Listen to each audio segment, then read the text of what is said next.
Hi ළමයි. ඉතින් ඔන්න ආවා කුඹුරේ. අද කුඹුරට වතුර හරවනවා. ඉතින් අපේ කුඹුරට වතුර හරවන්නේ මෙන්න මේ විදිහට තමයි. ඔයාලට මේ පේනවා. ඉතින් අපේ කුඹුරට වතුර හරවනවා. අපේ කුඹුරට වතුර හරවන්නේ මෙන්න මේ විදිහට. ඉතින් මෙන්න මේ වගේ මැෂින් එකකින් තමයි අපේ කුඹුරට අපි වතුර හරවන්නේ. ඇයි දන්නවද? ඇල තියෙනවා. ඇල පහතයි. අපේ කුඹුර ගොඩක් උසයි. ඉතින් වතුර හරවන්න බෑ ඇල හරස් කරලා. ඒ හින්දා අපි මෙන්න මේ වගේ මෝටරකින් තමයි වතුර හරවන්නේ. ඉතින්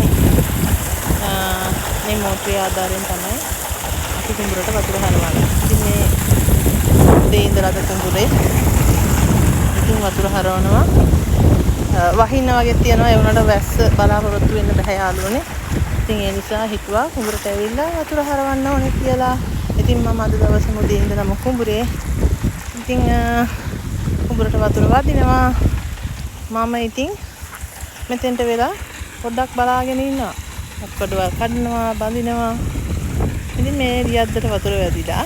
මෙන්න මේ දෙකට තමයි වතුර වදින්න තියෙන්නේ. ඉතින් හැමෝටම පෙන්නන්න ආවේ අපි වතුර හරවන විදිය. ඉතින් අන්න අර තියෙන මෝටරේ ආධාරයෙන් තමයි අපි වතුර හරවන්නේ අපේ කුඹුරට.